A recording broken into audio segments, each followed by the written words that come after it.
my kids to school, there is an agreement, a consent between me and the school that the school has my kids' best interest, safety, and well-being in mind. But when 6-year-old Sky went to school, this happened.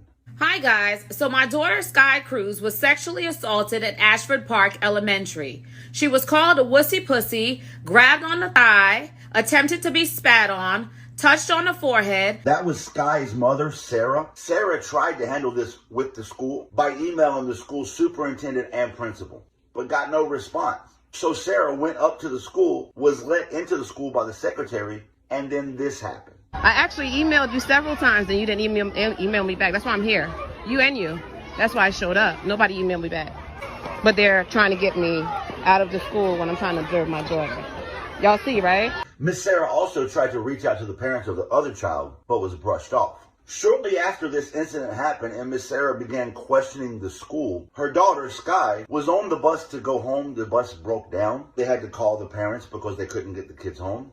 And they left Sky on the bus, a hot bus at that. See my child? She's sitting here crying. They couldn't call me to tell me her bus broke down, but they could call and say that I was trespassing so the cops could get me out, and they were lying. It's funny, you can get the cops to come kick parents off of school property, but you can't get a child off of a hot school bus. And then to make matters worse, they have also sent documentation to my house for Sky to be put into special ed when Sky has all A's and B's. This is completely out of hand. Number one, this child is clearly causing problems in the school.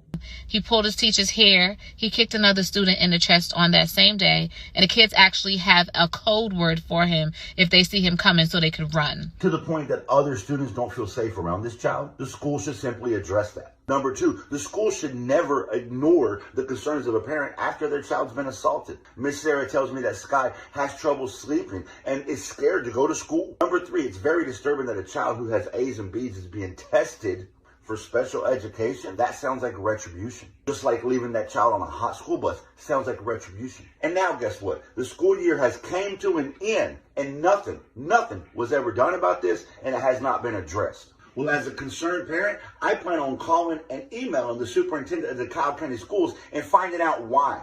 If you, as a concerned parent, have the same questions, feel free to do the same. As a parent, when I send my kids to school,